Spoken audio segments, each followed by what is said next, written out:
মৰমৰ ছাত্ৰ-ছাত্ৰীসকল, আজি আমি অসমীয়াৰ প্ৰত্যয়ৰ বিষয়ে পঢ়িম। প্ৰত্যয়ৰ কৃৎপ্ৰত্যয় আৰু তদ্ধিত প্ৰত্যয়ৰ বিষয়ে আলোচনা কৰিম। আহা আৰম্ভ কৰোঁ। প্ৰত্যয়। প্ৰত্যয় বুলি ক'লে আমি কি বুলি ক'ম? ধাতু আৰু প্ৰতিপাদিকৰ পাছত যিবোৰ বৰ্ণ বা বৰ্ণ সমষ্টি যোগ হৈ নতুন এটা শব্দৰ সৃষ্টি কৰে, তাকে আমি কি বুলি ক'ম? প্ৰত্যয় বুলি ক'ম। এতিয়া কথা হ'ল, ধাতু বুলি ক'লে কি বুজো আৰু প্ৰতিপাদিক বুলি ক'লে আমি কি বুজো? ধাতু ক্ৰিয়াৰ মূলক কি বুলি কোৱা হয়? ধাতু বুলি কোৱা হয়। আনহাতে বস্তু বা বস্তুৰ বিশেষ অৱস্থাবাচক মূলক কি বুলি কোৱা হৈছে? প্ৰতিপাদিক বুলি কোৱা হৈছে। চাওঁ আহা উদাহৰণৰ সৈতে। এতিয়া আমি প্ৰথম ভাগত আলোচনা কৰিম কৃৎপ্ৰত্যয়ৰ বিষয়ে। এই কৃৎপ্ৰত্যয় কাক বোলে আৰু ইয়াৰ উদাহৰণসমূহ চাম। ধাতুৰ পাছত যোগ হোৱা প্ৰত্যয়ক কি বুলি কোৱা হৈছে? কৃৎপ্ৰত্যয় বুলি কোৱা হৈছে। লিখ ইয়াৰে ধাতু, তাৰপিছত কি হৈছে? অক প্ৰত্যয় যোগ হৈছে। এই অকক কি বুলি কোৱা হৈছে? কৃৎপ্ৰত্যয় বুলি কোৱা হৈছে, অৰ্থাৎ লিখক হৈছে। ঠিক তেনেধৰণে গৈ যোগ অক গায়ক, ৰান যোগ অনি ৰান্ধনি। পুৰুষৰ ক্ষেত্ৰত হ'লে হৰ্ষ ইকাৰ হ'ব, দন্তীয়া নত হৰ্ষ ইকাৰ, আৰু মহিলাৰ ক্ষেত্ৰত হ'লে ৰান্ধনি নত দীৰ্ঘ ইকাৰ হ'ব। ঠিক তেনেধৰণে নাচ ধাতুৰ লগত অনি যোগ হ'লে নাচনি, পুৰুষৰ ক্ষেত্ৰত দন্তীয়া নত হৰ্ষ ইকাৰ, আনহাতে নাচনি মহিলাৰ ক্ষেত্ৰত হ'লে কি হ'ব? দীৰ্ঘ ইকাৰ। অৰ্থাৎ নাচনি যেতিয়া হৰ্ষ ইকাৰ দেখিম, পুৰুষ নাচনি বুলি গম পাম আমি, আৰু যেতিয়াই নাচনি দীৰ্ঘ ইকাৰ দেখিম, দন্তীয়া নত দীৰ্ঘ ইকাৰ, তেতিয়াহ'লে মহিলা।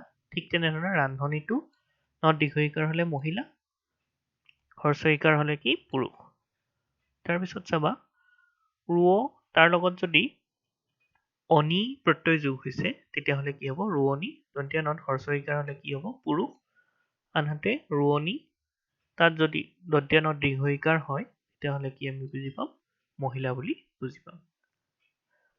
ঠিক তেনেধৰণে দা ধাতুৰ লগত যদি অনি যোগ হয়, দাৱনী, পুৰুষ দাৱনীক আমি কি বুলি ক'ম? দন্তীয়া নত হৰ্ষ ইকাৰ হ'লে পুৰুষ দাৱনী, আৰু মহিলা দাৱনী হ'লে দন্তীয়া নত দীৰ্ঘ ইকাৰ, অৰ্থাৎ দন্তীয়া নত দীৰ্ঘ ইকাৰ দাৱনী। মাগ তাৰ লগত যদি অনিয়া প্ৰত্যয় যোগ হয়, তেতিয়া হ'ব কি হ'ব? মাগনীয়া। ঠিক তেনেধৰণে বোৱা, বোৱা ধাতুৰ লগত যদি অতি যোগ হয়, তেতিয়াহ'লে বুৱতী হ'ব।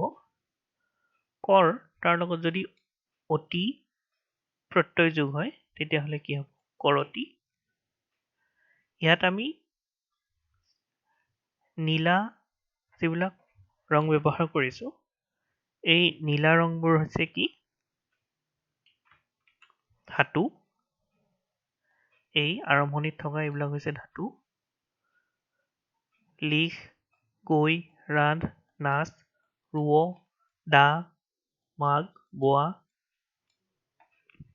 কৰ এইবিলাক হৈছে কি? ধাতু। আনহাতে অক, অনি, অনিয়া, অতি এইবোৰ হৈছে কি? প্ৰত্যয়। অৰ্থাৎ ধাতুৰ পাছত যোগ হোৱা প্ৰত্যয়ক কি বুলি কোৱা হৈছে? কৃৎপ্ৰত্যয় বুলি কোৱা হৈছে। নেক্সট চাওঁ, তদ্ধিত প্ৰত্যয়। প্ৰতিপাদিকৰ পাছত যোগ হোৱা প্ৰত্যয়ক কি বুলি কোৱা হৈছে? তদ্ধিত প্ৰত্যয় বুলি কোৱা হৈছে। প্ৰতিপাদিক কাক বোলে? বস্তু বা বস্তুৰ বিশেষ অৱস্থাবাচক মূলক কি বুলি কোৱা হৈছে? প্ৰতিপাদিক বুলি কোৱা হৈছে। চাওঁ আহা। যেনে ধৰা খেতি যোগ অক, খেতিয়ক। ইয়াত খেতিটো হৈছে কি? প্ৰতিপাদিক, আৰু অকটো হৈছে কি? প্ৰত্যয়, তদ্ধিত প্ৰত্যয়। ঠিক তেনেধৰণে ফুল যোগতি, ফুলতি। বন যোগনি, বননি। ধান যোগনি, ধাননি। কাঠ যোগনি, কাঠনি। ফুল যোগনি, ফুলনি। লাহ যোগ অৰি, লাহৰি। বাহ যোগ দীৰ্ঘ ই, বাঁহী। ধনৰ লগত দীৰ্ঘ ই প্ৰত্যয় যোগ হৈছে, লগে লগে কি হৈ গ'ল? ধ্বনি। নগৰ যোগ অৰিয়া, নগৰীয়া। চহৰ যোগ অৰিয়া, চহৰীয়া। নাও যোগ অৰিয়া, নাৱৰীয়া। বন যোগ অৰিয়া, বনৰীয়া। গাঁও যোগ অলিয়া, গাঁৱলীয়া, ঠিক তেনেধৰণে বেজ যোগালী, বেজালী। ইয়াত ফুল, বন, ধান, কাঠ, ফুল, বাঁহ, ধন, নগৰ, চহৰ, নাও, বন, গাঁও, বেজ আদিবোৰ হৈছে কি প্ৰতিপাদিক। তাৰ পিছত কি যোগ হৈছে তদ্ধিত প্ৰত্যয় যোগ হৈছে। এই তদ্ধিত প্ৰত্যয়বিলাক মই সেউজীয়া ৰঙেৰে এই আখৰবিলাক দি দিছো। অক, অতি, অনি, অৰি, দীৰ্ঘই, অৰিয়া, অলিয়া, আলি এইবোৰ হৈছে কি তদ্ধিত প্ৰত্যয়ৰ উদাহৰণ।